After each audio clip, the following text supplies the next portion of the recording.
Hey, hey, hey, beautiful people. I got a boo-boo. Okay, I just wanted to come on here and tell you guys about my experience overall. I'm gonna get to it in a moment, so just bear with me. Okay, so I was cutting up some ribs Christmas Eve for my husband's request for his Christmas dinner, and as I was cutting the bone apart, it was a Cutco knife. It slipped and it filleted my arm.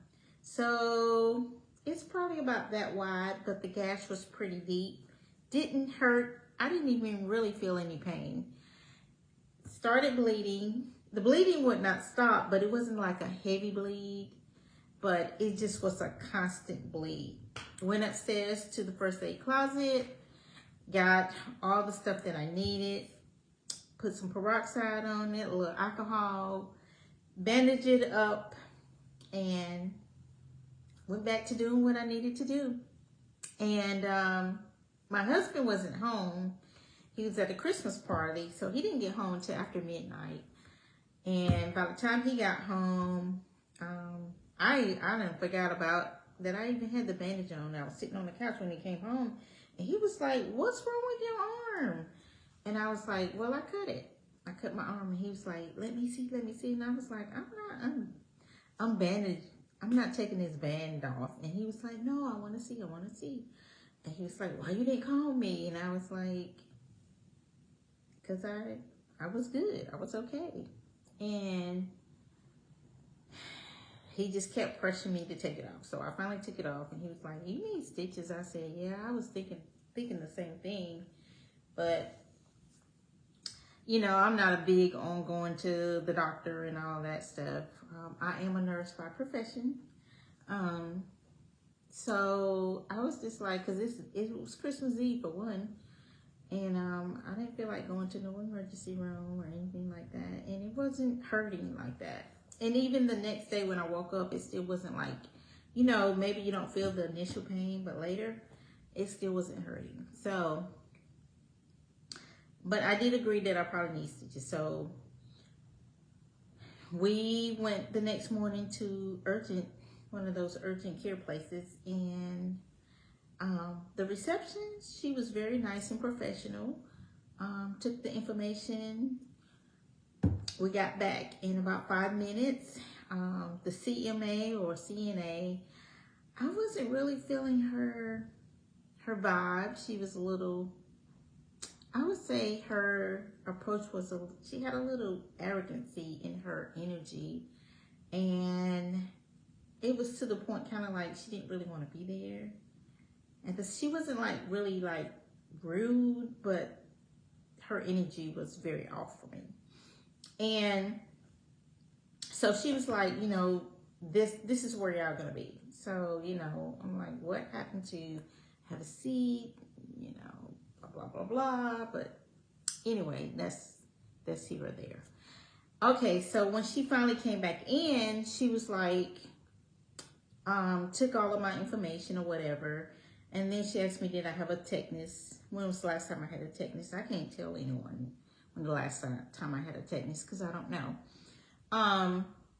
And she reaches up on the shelf. She grabs this pan. It's a plastic pan, like a bowl almost type, but it's square. And she runs water. She puts water from the sink, from the spigot into the bowl. And then she put some type of, like, I guess like a betadine or something in the bowl, because she was like, she's gonna want this, the doctor's gonna want it to be a clean wound. And I'm just thinking, okay. And then she's like, put your hand in here and see if it's too hot or how it feels to you. And I'm thinking, I said, well, don't I need to wash my hands? I said, this is not really sterile and I have an open wound. And she looked at me funny, like, why am I asking these questions? And I was just like, I said, well, I feel like at least I need to wash my hands before I stick my hand in there. And she was like, okay, like looking at me like I'm the stupid one. So I washed my hands and then I felt in it. It felt all right. So I really wasn't too keen on that, but I went with it. And so when the doctor comes in, I don't know if she was a doctor, because you know they're not really using doctors anymore. They're using like physician's assistants or nurse practitioners. So she grabs a glove and she looks at my arm. It's just a clean glove. It's not a sterile glove. And I'm from the old school. You know, I haven't been in the clinical setting where, you know, I'm doing wound changes and things like that.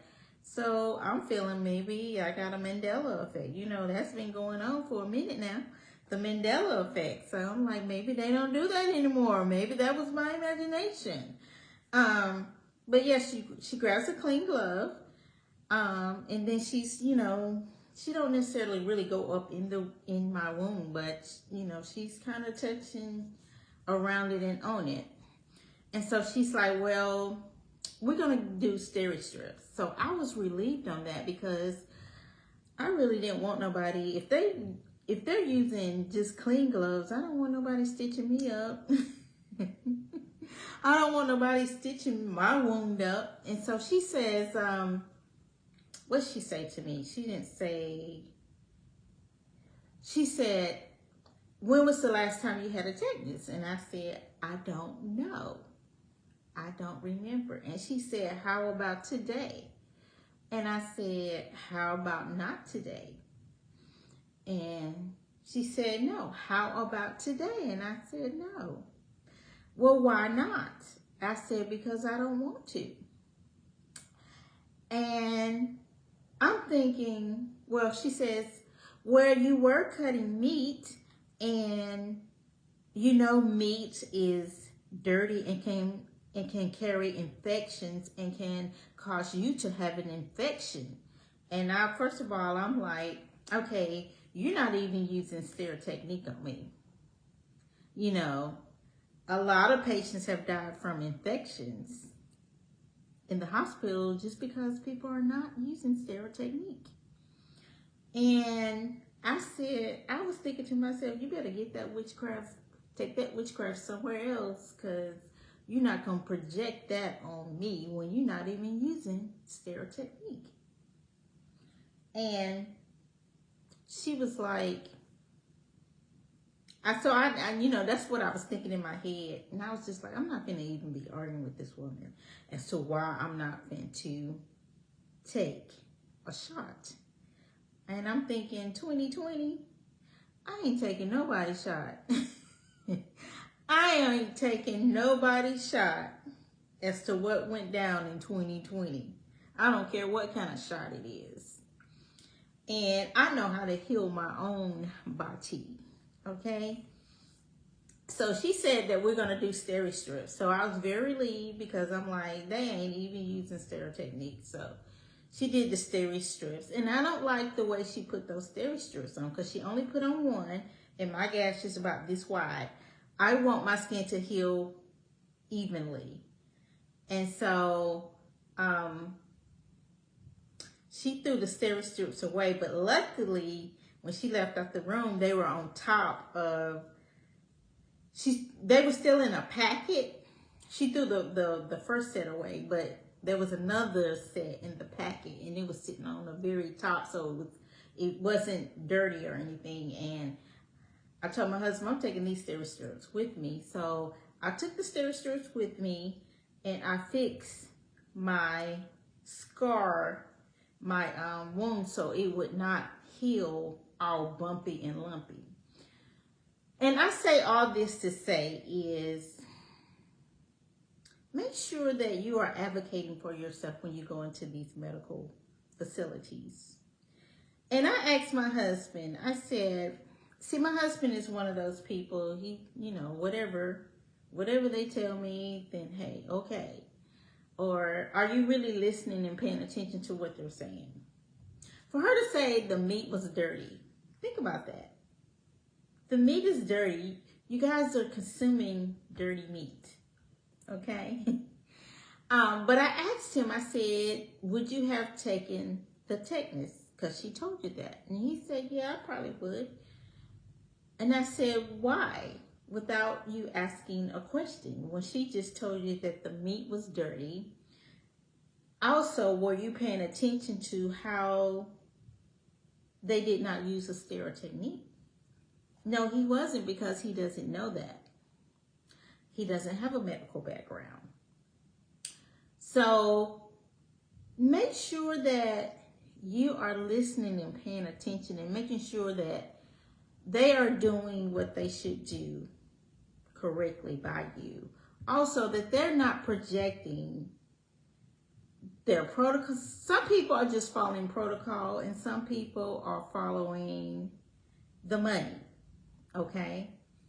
Some people don't know any better in these medical jobs.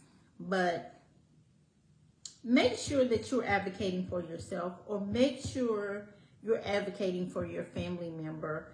Or if you don't know, make sure you're taking someone with you when you go to these appointments, or you needing some type of medical assistance, to make sure that you are being treated like you're supposed to be treated, or that you are in awareness of what's going on, or that you're hearing everything that they're saying, and that they're not contradicting themselves. You know, I felt like there was a contradiction there. Like, you're telling me that I need to get this shot in order for me to not have an infection, while you're not even using sterile technique on me, which you can give me the infection. So just make sure that you are aware of what's going on in these medical facilities. And if you can do the best you can, take care of your health and stay out of the medical industry, the medical systems, and take care of your body, because your health is your wealth. If it weren't for my husband, I really wouldn't have gone. But I'm glad I got the steri strips, the less invasive, because these people were not using they use spigot water on me. Spigot water. Spigot water. I mean, I can laugh now, but I was just like, I don't know about that. You know, I am so old school. Where you took out you had the gloves wrapped in the packet, and you took it out and you opened it up. You even would put on a gown, gloves, and I think even a mask. But yeah, it wasn't, my wound wasn't that deep, but at least put some gloves on that was sterile. My gosh. But make sure you are advocating for yourself when you go up in these facilities. And make sure you're not just taking something that they're telling you, projecting. You know, I feel like she was projecting things on me, like, you're going to get an infection because. No, I can get an infection because you're not using sterile technique. You're not using sterile technique. So, but, you know, y'all let me know if I'm having a Mandela effect. Because I could have sworn, I'm an old school nurse, I could have sworn back in the day that we did all that. We did all that. We did all the sterile technique and all of that kind of stuff. But yeah, spigot water to clean my wound. I mean, the gas is pretty deep. But yeah, spigot water. But okay, y'all. Thank you for tuning in to my little medical TED talk and be an advocate for your health.